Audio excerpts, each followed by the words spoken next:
Ahora vamos a abrir un espacio para preguntas de los participantes e intercambio con la audiencia. Estas preguntas, este espacio va a estar moderado por el ingeniero Fernando Pérez de Vida, técnico del programa de investigación de arroz de INEA, como ya lo presentamos en su momento. Así que adelante, Fernando. Bueno, buenos días a todos.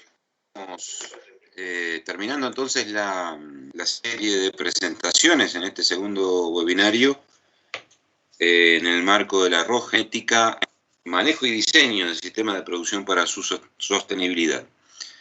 Queremos agradecer particularmente a quienes nos están siguiendo, pero también a quienes hicieron presentaciones en los, digamos, 4 tópicos que tienen que ver con los trabajos en calidad por parte de la gente de Latitud, la conferencia que nos presentó Daniel Gonet con el enfoque desde la gremial de Molinos, y por último la de Rafael con ese, digamos, diferente, abundando sobre lo que son las percepciones del sector productor de la evolución, de lo que ha sido la historia, de las variedades en uso, sus calidades, los temores y las oportunidades que a su vez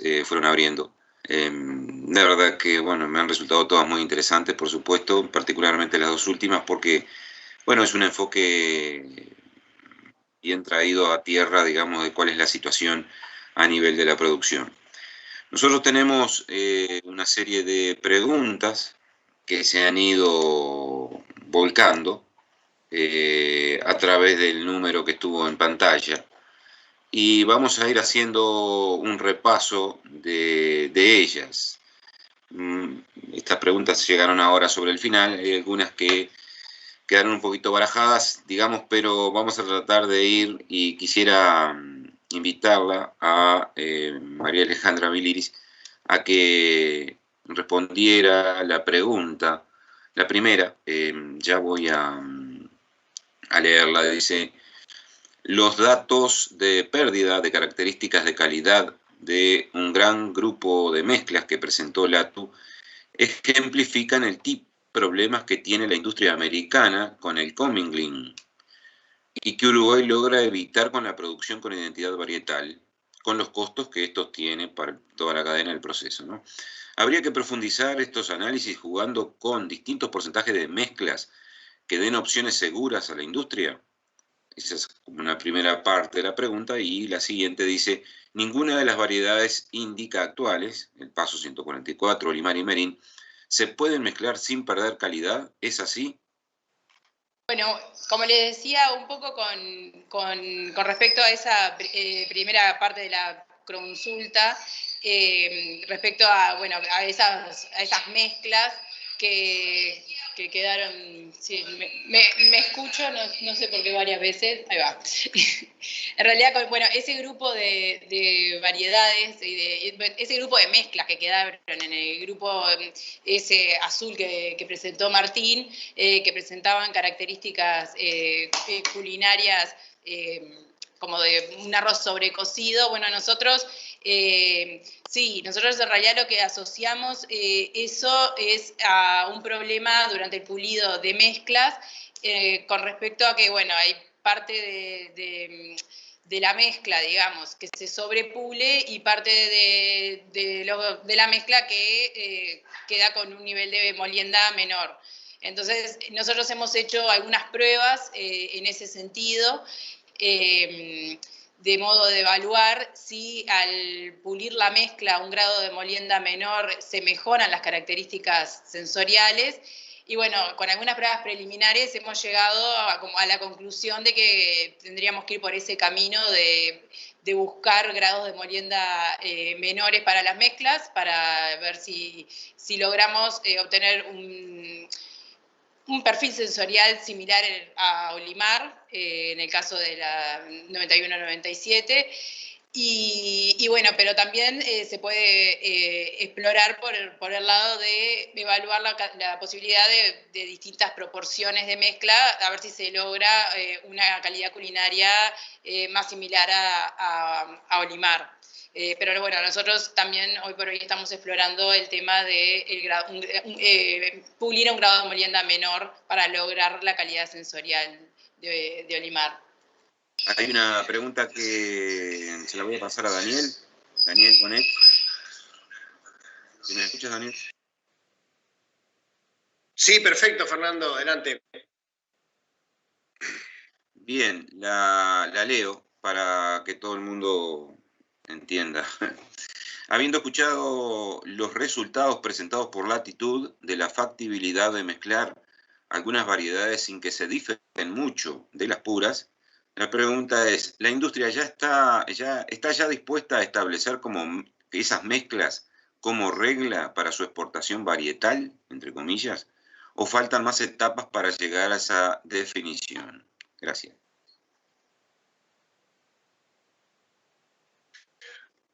La última pregunta, faltan más etapas. Este estudio lo que nos permite es tener información sobre cómo se comportan las mezclas con respecto a la variedad original. Por supuesto que es una gran plataforma de análisis, saber que nosotros podemos tener una posibilidad de mezclar arroces y que los laboratoristas, por ejemplo, no los logran distinguir con respecto a una variedad pura. Pero es una condición necesaria y no suficiente para determinar una regla. La industria después tiene que hacer muchas más evaluaciones, hay costos logísticos, costos industriales y por supuesto la aceptación final de los clientes. Pero es un gran punto de partida y después tenemos que seguir a partir de estos datos haciendo evaluaciones para ver qué posibilidades podemos tener. Daniel, hay una pregunta que está, digamos, un poco asociada, creo, a esto. Dice, considerando los criterios de factibilidad de mezclas presentados por LATU, ¿sería posible que estas nuevas variedades, así como Merín, entraran en los canales de comercialización existentes? Luego te hago una siguiente que está integrada en esta misma, o hecha por el mismo persona que nos está siguiendo. La respuesta es que sí. Nosotros buscamos con esta lógica tratar de aprovechar los canales de comercialización que están consolidados. Después que uno logra imponer una marca en el mercado, una marca / variedad, puede ser Olimar, Tacuarí, en la medida que los sustitutos se puedan integrar a ese grupo, comercialmente a nosotros nos da una ventaja, porque de lo contrario tenemos que empezar de cero, con otro nombre, y tratar de imponer ese nuevo cultivar en el mercado. Así que todo este esfuerzo es para tratar de ganar competitividad desde ese punto de vista. ¿Qué papel o qué influencia tendría o jugaría el nombre comercial que se les asigne a las nuevas variedades a ser liberadas? ¿Habría que mantener el nombre y asignarles un número, por ejemplo, Inia Olimar 2, nuevo cultivar? ¿Qué te parece? Es una muy interesante pregunta y es una discusión que hemos tenido.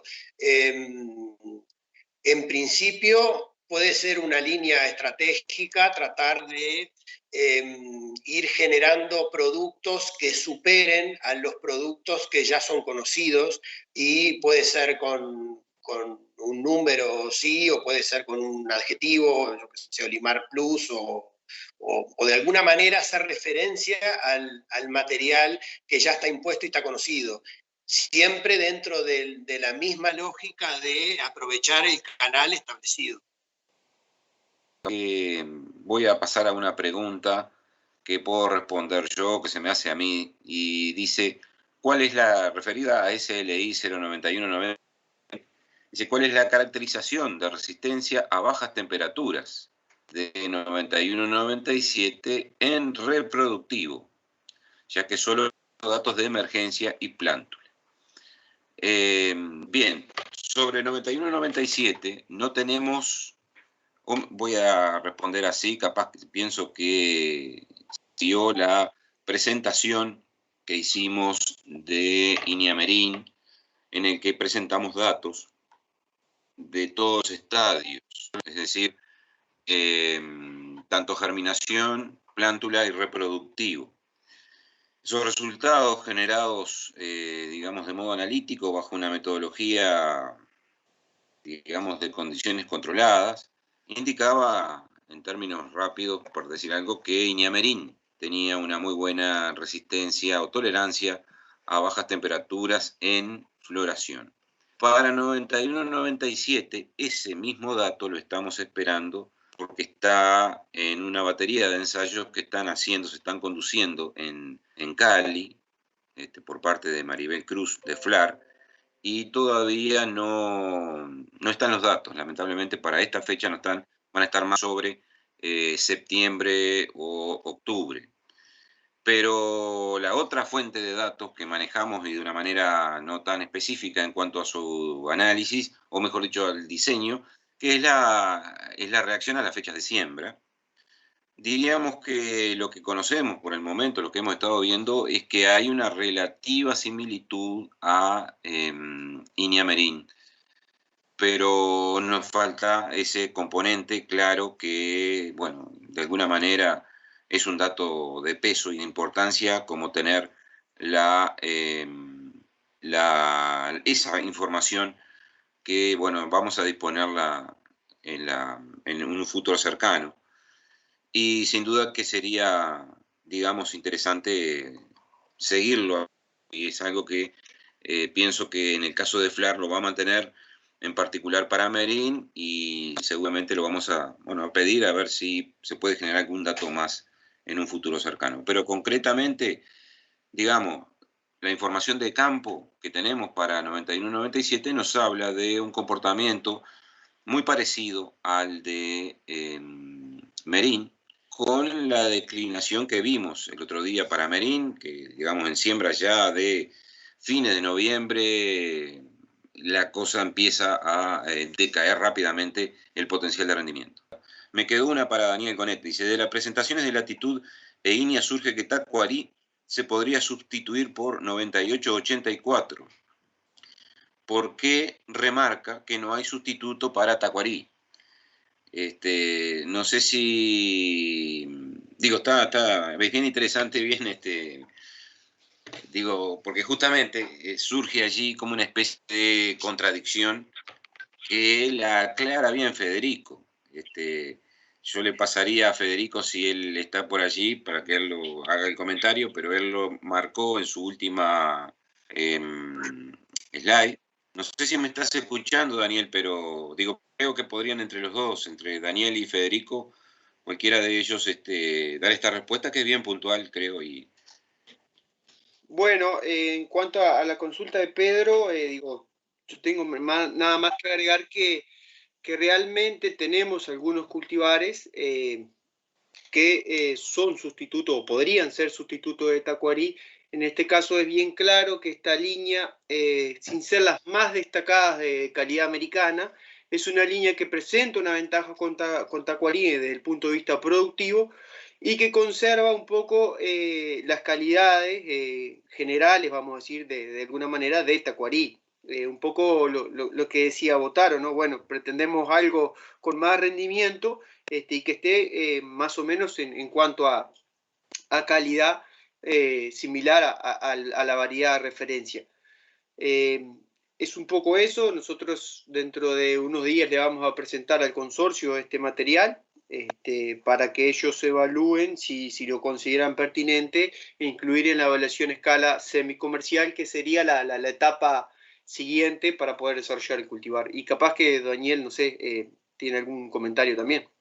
Bueno, sí, mi comentario fue en términos relativos y comparativos a la sustitución con Olimar. Nosotros, si bien presenta algunas ventajas este nuevo cultivar desde el punto de vista productivo con respecto a Tacuarí, tiene algunas inestabilidades y de algunos sondeos que tiene sobre atributos sensoriales, no lo vemos como en el corto plazo que pueda ser un sustituto claro de Tacuarí, pero es discutible, es solo era una apreciación en términos comparativos con los sustitutos que puede haber con Olimar. Pero digo, creo que hay un concepto que Federico lo pone en su última slide, que no, lo que les decía es que 98-84, desde un punto de vista agronómico, Federico lo dejó bien claro de que tiene ventajas importantes respecto a... pero lo que no tiene 98-84 y no hemos encontrado en otras líneas es la misma expansión de volumen que hace Tacuarí, que aparentemente, y simplificando tal vez mucho las cosas, es un componente muy importante de su aceptación en el mercado peruano. Desde ese punto de vista me parece que es allí donde hay una cierta, tal vez, dificultad para hacer una sustitución completa de Tacuarí por 98-84, pensando en que mantenemos al mercado peruano. Esa es un poco la reflexión que tendría para hacer en este respecto. Lo que es distinto, por ejemplo, tal vez es que, bueno, puedan participar en cierto porcentaje de mezclas, ¿no? Confirmando eso, cuando me refería que tenía ciertas ventajas desde el punto de vista productivo, pero que en los sondeos comerciales con algunos de los clientes de Tacuarí presentaban esos cuestionamientos, va en esa misma línea que estaba diciendo. La expansión de volumen es una característica principalísima de los atributos de Tacuarí. Bien. Seguiríamos entonces con alguna otra pregunta. Ahora hay bastantes. Aquí esta se la tiré a Daniel hace un ratito, y creo que lo apreté contra... Creo que esta complica así. Al ser el arroz uruguayo un producto diferenciado y es valorizado como un specialty y no commodity, nunca se pensó en producir una oferta determinada para generar un mayor precio. Si entiendo, intentamos hacer una breve interpretación así con Daniel, que puede estar refiriéndose un poco, tal vez, a algunas de las estrategias que se plantean en Brasil, por ejemplo, en estos momentos o en algunos momentos de reducir la oferta, producir menor área, producir menores volúmenes, para de esa manera generar algún impacto. Creo que sería mejor que Daniel respondiera a que yo lo haga, aunque tengo alguna idea, creo, pero... Sí, nosotros tenemos una realidad muy diferente a Brasil. Por supuesto, la primera en volumen. Nosotros, nuestra producción nacional no es, o sea, no va por el lado de reducir para mejorar los precios. Nosotros, lo que hablamos hoy en la presentación, tenemos que siempre ir de la mano de subir los rendimientos, pero siempre cuidando que esa calidad nos permita tener los precios de exportación más altos posibles. Creo que lo marcaba también Botaro. A veces es muy difícil hacer la comparación directa del precio que recibe el productor uruguayo versus el que recibe el productor brasileño, paraguayo, argentino o peruano. En primer lugar, porque muchos de esos países, en Perú, por ejemplo, tienen un porcentaje de subsidio de la producción muy importante, ellos reciben un precio que está apalancado por un apoyo gubernamental, cosa que nosotros no. Y por otro lado, nuestros precios de exportación, por problemas de acuerdos comerciales, pagan sobreprecios en muchos de los mercados. Es muy difícil hacer esa cuenta porque es un análisis contrafáctico. ¿Qué hubiera pasado? Sí, que siempre es un camino riesgoso, pero a nosotros nos va como nos va con esta calidad que tenemos.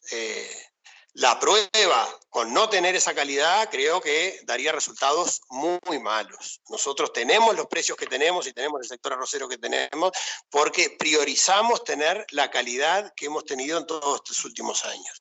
El camino alternativo para nosotros es muy riesgoso y conduciría a una disminución de precios, sin duda. Si no, si nosotros nos ponemos a producir variedades que tengan muchos kilos por hectárea y tengan alto yeso, es muy seguro que tengamos precios muy deprimidos. Bien, complementaria a eso que tú decías, Daniel, y acá voy a mechar una reflexión que también llegó. Dice, ¿quién determinó que Uruguay debe producir 180 o 140.000 hectáreas? Esto quizás sea viable cuando Brasil no se autoabastecía. Paraguay no estaba en el mercado.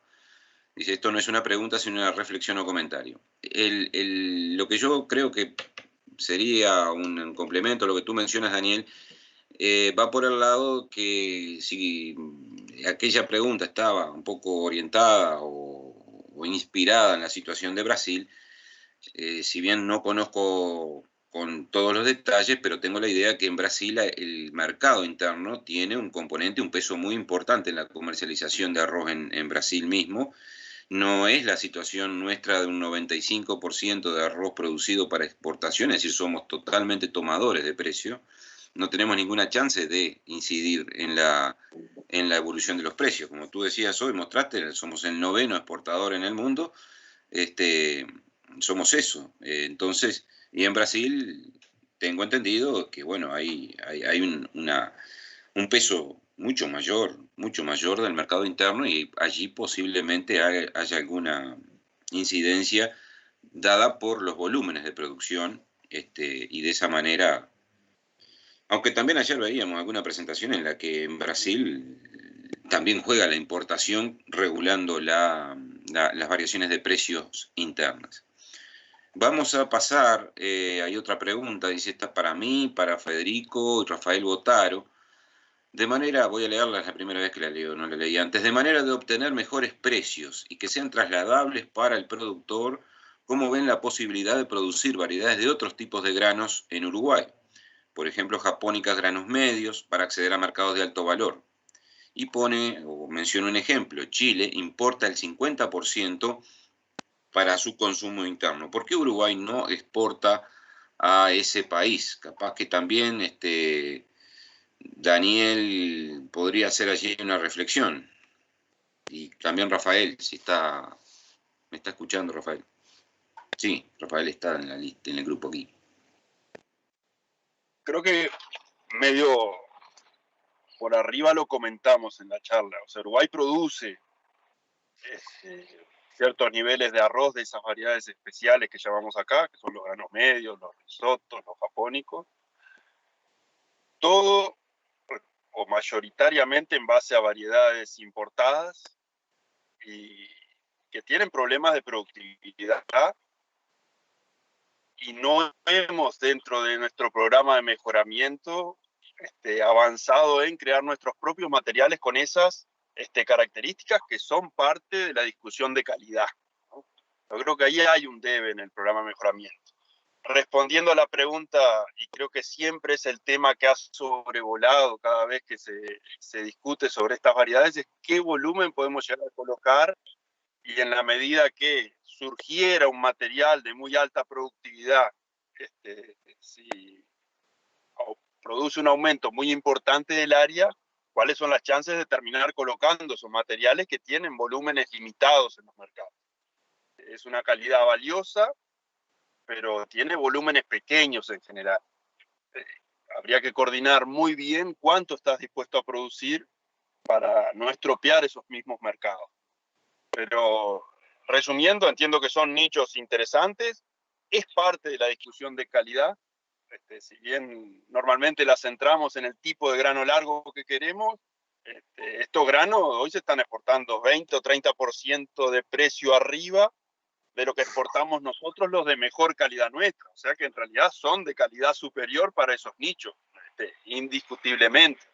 Si además tuviéramos alguna variedad generada acá, adaptada y con buena productividad, pasaría a ser un negocio interesante para el productor.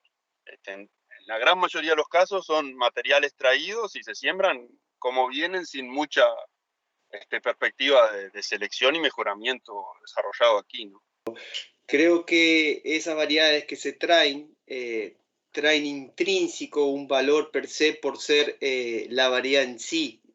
Muchas de ellas, algunas tienen ya su mercado propio, entonces tú por más que le ofrezcas al comprador una variedad muy similar, no le va a servir, es decir, quiere esa. Y en eso, ¿a qué quiero hacer referencia? Es que nosotros, dentro del programa de mejoramiento, capaz que no con tanta historia como ha tenido los granos largos de tipo americano o índico, hemos venido trabajando en granos cortos, medios y largo anchos, y tenemos materiales más productivos que esos, pero no se llaman fulanita, vamos a decir, y eso hace que obviamente, por lo menos desde lo que se me ha comentado, el mercado no, o los molinos capaz que no tienen ese interés. Obviamente creo que también tienen que pasar por un proceso de desarrollo, como Botaro bien lo mencionaba, lo que pasó en el Olimar o lo que pasó en otros cultivares, y eso capaz que con los años se logra desarrollar un mercado.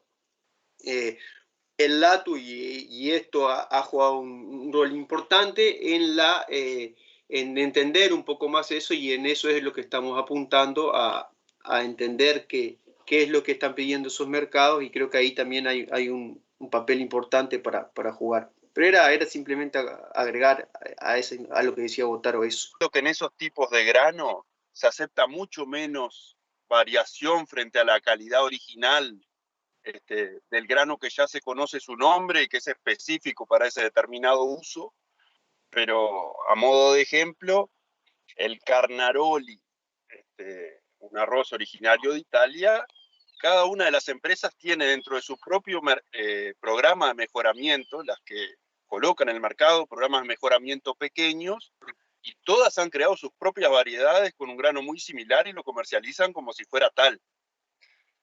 Si bien la variabilidad en la calidad de ese grano es muy similar a la del original, todas tienen un programa de mejoramiento y han generado variedades con distintos nombres que atienden al mismo nicho de mercado. Es correcta tu apreciación, es decir, por ejemplo, existen los tipo Baldo o los tipo Carnaroli, y dentro de eso hay variaciones, pero el tema es que sí hay variaciones, no es tan acotada la variación.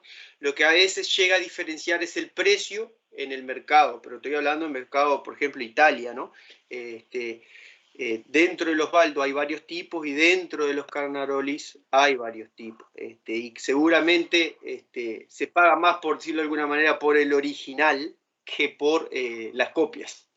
Pero bueno, es un tema a desarrollar, y es bien interesante, y sí creo que tenemos espacio para trabajar. Sí, el arroz se comercializa el 9% de lo que se produce. Es un mercado extremadamente volátil e intervenido en todo el mundo, y dentro de eso, en general, los segmentos de arroces especiales potencian esas características. Son mercados de nichos. Yo repito lo que me dicen la gente que está en comercialización, que no es mi caso, pero son mercados de nichos muy variables y rápidamente se saturan. Entonces, lo que se hace en Uruguay es aprovechar algo de eso, pero siempre teniendo claro que es difícil superar áreas a las actuales, porque enseguida aparecen los problemas de comercialización. Pero, no obstante eso, como mostrábamos al final de la presentación, el proyecto Redes 2, en realidad, busca explorar esas calidades. Y elegimos 3 tipos de arroz de alto valor: basmati, Carnaroli y Baldo. Y dentro de eso queremos aprender sobre sus características principales y su potencial de adaptación a Uruguay. Y si puedo, quería hacer un comentario sobre la reflexión que planteaba Fernando del área de Uruguay, de las 140, ¿quién determina 140, 80.000 hectáreas? En realidad no lo determina nadie, pero nosotros tenemos la convicción de que el área que estamos haciendo hoy en Uruguay está forzadamente deprimida por errores estratégicos de políticas públicas. Nosotros somos muy competitivos del punto de vista sectorial como arroz uruguayo en el mundo por varias razones, por rendimientos, por carga de insumos, por calidad. Estamos en la situación que estamos de área por costos extremadamente altos y no cuidados al punto de forzar esas áreas a la baja. Nosotros estamos convencidos que podemos tener un sector arrocero de 180 o 200 mil hectáreas como ya lo tuvimos, porque la realidad del mundo nos muestra que somos muy competitivos. Tenemos esta área baja a pesar de no tener los acuerdos comerciales que deberíamos tener, de tener las tarifas públicas que tenemos, que son demasiado altas comparadas con cualquiera de nuestros competidores, y teniendo un tipo de cambio que no privilegia a los sectores exportadores. Si tuviéramos esas cosas, genuinamente estamos en condiciones de competirle a cualquiera en el mundo y estar sin duda en 200.000 hectáreas de arroz. No, el complemento que podría hacer sobre esta pregunta, que dio lugar a tanta cosa, tanta respuesta, tanto comentario, tanto concepto, es relativa simplemente, ya como mencionó Federico, es decir, el programa de mejoramiento está luego de, y como respuesta a lo que se ha venido planteando durante ya unos buenos años, del potencial que podría tener estos segmentos de mercado y de desarrollo de material, estamos trabajando significativamente, diría, en estos objetivos de calidades especiales orientados principalmente a granos medios y granos largo ancho, lo que en aquella transparencia que manejó Daniel, él puso allí los tipo Baldo y los tipo Calrose. Por ejemplo, en los tipo Calrose tenemos en este momento, y algunos de los equipos técnicos de las industrias ya lo están manejando, información y materiales que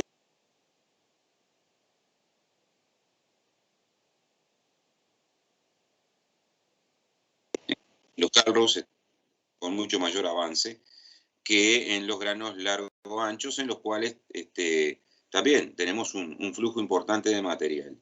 No tan avanzados, ¿verdad? Es decir, este año, por ejemplo, en Red Nacional de Evaluación de Cultivares, muy probablemente estemos introduciendo algunos de estos materiales en el segmento Calrose, y posiblemente ya estemos comenzando con alguna primera etapa de purificación con panojas por hilera, por ejemplo, que es el arranque de, bueno, algunas líneas que cuando queremos darle avance a alguna de las líneas. Voy a seguir con algunas de las otras preguntas que estamos recibiendo. A ver si puedo... Dice, hay como una especie de corrección. Dice, quizás no fui claro en mi consulta, y hace un comentario hacia Daniel, es decir, tiene derecho a réplica. Dice, no me refería a la producción por hectárea, sino el área total sembrada en el Uruguay. Hago la consulta nuevamente de otra manera. Si la demanda de arroz uruguayo a nivel mundial se sabe que es X, ¿no se pensó en producir el área necesaria para ofertar X-1? El ejemplo más claro es el de los arroceros diferenciados, aromáticos, medios y cortos. Si entiendo bien la pregunta, nosotros en realidad en Uruguay no tenemos una oferta, una demanda fija. Nosotros podríamos vender, nunca tuvimos problemas de comercialización de arroz. Capaz que ahí es donde está el punto más central de la pregunta. Nosotros, las áreas que tenemos, si tuviéramos más áreas, sería mejor. Nosotros no tenemos problemas de comercialización. Por eso no tenemos que hacer una oferta -1. Eso puede pasar en las variedades especiales, que es lo que hacemos. Tenemos definidas las áreas que podemos hacer para tener comercializaciones seguras. No tenemos claro que podamos avanzar sobre ese tipo de materiales mucho más allá de las áreas que estamos haciendo actualmente. Pero ese es en el grupo de los materiales especiales. Pero en el grupo del arroz uruguayo en general, nosotros lo que queremos es hacer más área. porque nuestras instalaciones industriales, nuestras capacidades de riego, nuestros suelos, dan para más. Hoy por hoy, insisto con lo que decía anteriormente, estamos forzadamente a la baja, no por errores propios, sino por condiciones externas. Bien, otra pregunta. Todos estos temas comerciales están despertando mucho interés. Considero que los acuerdos bilaterales que se están negociando puedan brindar la oportunidad de llevar un producto diferenciado en calidad a mercados cautivos de otros orígenes subsidiados. Por ejemplo, en el caso de Corea, Argelia o Líbano, podría generar una oportunidad para la venta de variedades japónicas, granos cortos.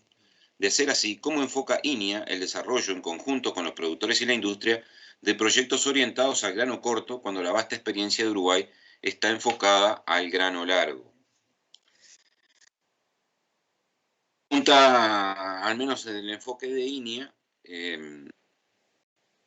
que quedó un poco respondida en la intervención anterior nuestra. Nosotros hemos venido en este permanente contacto que tenemos tanto con ACA y los actores, sobre todo los equipos técnicos de la gremial de Molino más cercanos a nosotros, recibiendo permanentemente inputs, y así es que hemos, digamos, orientado el trabajo en mejoramiento genético a esa diversidad de objetivos que, digo, incluso tuve la oportunidad en mi presentación allí de exponerlos, en el cual hay todo un grupo de trabajo, digamos, que está orientado a lo que le llamamos calidades especiales, y allí estaban mencionadas granos cortos, granos medios, tipo Galrose, granos cortos tipo japónicas, como es, digamos, calidades tipo Koshihikari, podría llegar a ser el extremo, pero sobre todo granos de esas dimensiones, granos largos anchos y en calidades aromáticas. En lo único que, digamos, estamos atrasados respecto a el desarrollo de material es en la calidad aromática basmati, en particular, que por supuesto es el nicho más desafiante e interesante, desafiante por la parte agronómica y de desarrollo del material, y interesante por la oportunidad en cuanto a los precios que significa. Pero además, y quedaría comprendido dentro de lo que está siendo acá preguntado, venimos trabajando, y cuando digo venimos trabajando es que tenemos material en evaluación, tenemos líneas experimentales avanzadas que, y lo concreto,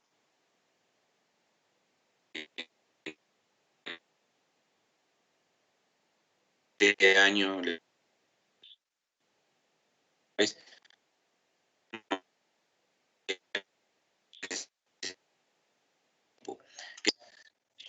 requeridas en términos legales para la comercialización. Pueden ser 5 años, pero quiero decir, son los tiempos que biológicamente nos llevan. Podríamos acortar algo con producción de semillas contra estación o cosas por el estilo. Hay una siguiente pregunta pregunta. Si otros países como Australia, dada la reducción en su área arrocera por falta de agua, también están buscando de abastecerse de este tipo de materiales de granos medios para mantener sus mercados. ¿Qué oportunidades ven en este sentido a futuro? Y aquí me gustaría trasladarles la pregunta a Rafael y Daniel.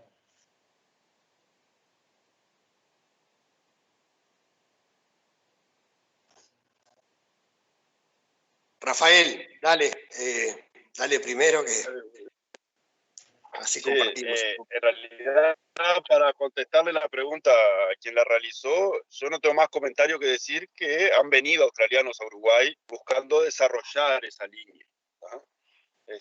Incluso creo que llegaron en la mayoría de los casos a través de INIA. Es interesante, entendí que Saman estaba desarrollando algo a nivel de productores. Recibimos a esa gente y también nos interesó desarrollar algo, pero entiendo que no se ha concretado, y sería con materiales de ellos, no sería con el mejoramiento genético nuestro. Hasta ahí llego. Entiendo que si es una línea que viene para quedarse, porque definitivamente Australia tiene problemas, tendríamos que acompañar con el mejoramiento genético para adaptar esos materiales acá, manteniendo la calidad de ellos. O sea, la misma discusión que tuvimos sobre Carnaroli, Ubaldo, basmati deberíamos desarrollarla en esa línea, pero luego de que se concrete esa realidad. Creo que Australia sigue con los problemas de agua, hay una competencia muy fuerte por el agua, no solo dentro del arroz, sino contra otros cultivos, y si le interesa desarrollar esa beta, entiendo que para Uruguay es interesante. ¿Qué volumen tiene? ¿Es todo grano medio? Son todas preguntas a contestar, ¿no? Yo no tengo más conocimiento que ese, no sé, Daniel, tú. Sí, ahí lo determinante es saber de qué tipo de arroz se está hablando, porque como dice la pregunta, Australia tiene interés en mantener sus mercados y no tiene producción. Nosotros tenemos mercados y también tenemos un área menor a la que quisiéramos. Entonces, nosotros, en primer lugar, queremos mantener el mercado uruguayo, no abastecer a alguien que tiene un mercado australiano.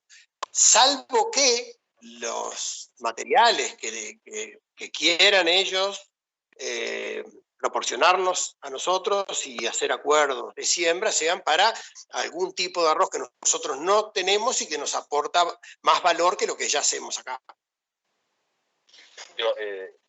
Capaz para complementar lo de Daniel, en realidad es un negocio que te traen los australianos que pasa a ser mercado uruguayo automáticamente. O sea, ellos tienen la marca, tienen su lugar y nosotros pasaríamos a ser los productores, que es lo que hacemos hoy.